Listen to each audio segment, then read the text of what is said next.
Le Christ qui s'éloigne pour demeurer, la promesse accomplie de la demeure est trinitaire. Ne soyez pas troublés, la promesse de la demeure auprès du Père. Jean 14 présente le premier discours d'adieu de Jésus à ses disciples. Au moment où ils s'apprêtent à le quitter, Jésus les exhorte à ne pas se laisser envahir par la crainte, mais à croire en Dieu et à croire aussi en lui. Cette double exhortation est le fondement de toute consolation chrétienne. La foi en Dieu n'est pas une idée abstraite, mais une confiance concrète dans la personne de Jésus, son Fils. Jésus leur en donne ensuite la raison. Ceux qui croient en lui auront part à la demeure de Dieu. Il ne s'agit pas seulement de la présence de Dieu parmi nous, mais que nous expérimentons déjà par l'Esprit dans la liturgie et la prière ou les sacrements. Ici, le mouvement est inversé. Ce n'est plus Dieu qui vient habiter parmi nous, mais nous qui serons introduits dans la demeure de Dieu. Cette demeure n'est pas un lieu matériel, elle désigne l'espace spirituel de la communion trinitaire où le Père, le Fils et l'Esprit s'unissent dans un amour réciproque. Et cet espace personnel est infini, cette révélation vivante que Jésus promet à ses disciples. Et cet espace, il est assez vaste pour accueillir tous ceux qui croient en lui. Mais Jésus ajoute, je vais vous préparer une place.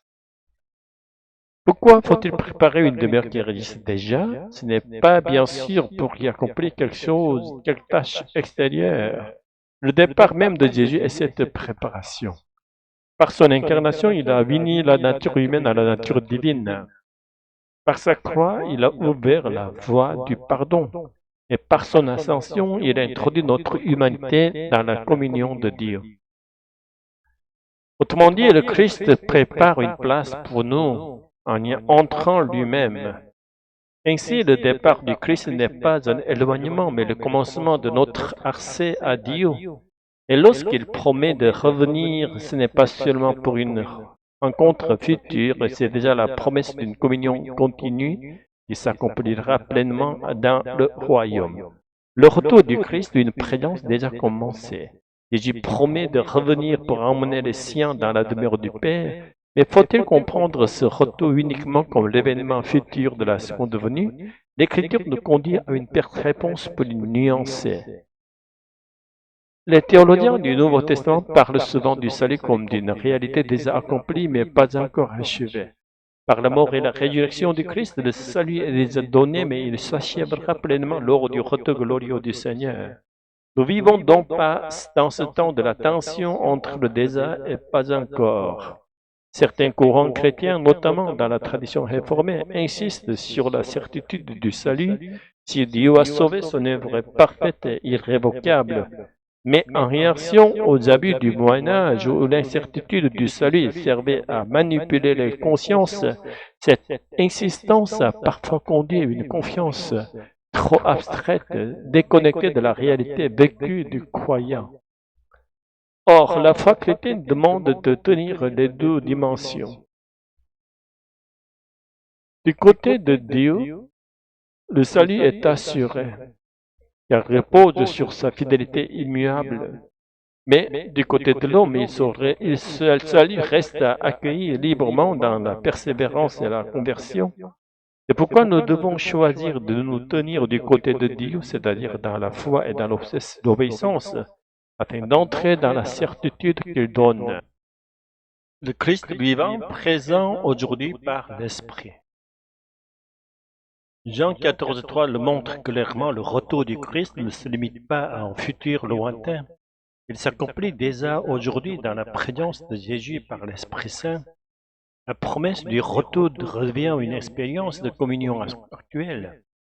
Ainsi, chaque instant présent peut devenir un lieu où le Christ nous conduit spirituellement vers la demeure céleste, là où le Père et le Fils demeurent dans une union parfaite. C'est ce que Jésus exprime en Jean 14, 19. Encore un peu de temps et le monde ne me verra plus, mais vous me verrez parce que je vis et que vous aussi vous vivrez. Ce verset contient une subtilité grammaticale remarquable. Dans le texte grec, seul le verbe vous vivrez est au futur, tandis que tous les autres sont au présent. Cela signifie que la vie de Jésus est une réalité toujours actuelle, éternellement présente. Le Christ n'est pas celui qui a vécu ou vivra, mais celui qui vit, le vivant par excellence.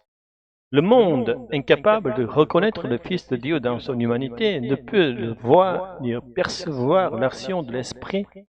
Mais les disciples, eux, rencontrent Jésus personnellement dans l'Esprit comme ils l'ont connu dans la chair. Tant que nous vivons, nous avons encore la possibilité de reconnaître Jésus et d'entrer en relation avec lui par la parole et par l'Esprit. Voilà pourquoi Jésus dit, vous aussi, vous vivrez, non seulement un jour, mais dès maintenant dans la mesure où nous demeurons en lui. Tant que notre souffle est en nous, nous pouvons expérimenter sa présence vivante. En demeurant en lui, nous entrons déjà dans cette communion trinitaire où le Père, le Fils et l'Esprit s'aiment et s'habitent mutuellement. Ainsi, habiter dans la maison de Dieu ne désigne pas un lieu futur, mais une participation actuelle à cette vie d'amour réciproque. C'est dans cette espérance, enracinée dans la fidélité du Christ vivant, que nous pouvons supporter les épreuves présentes et vaincre un enfant de Dieu.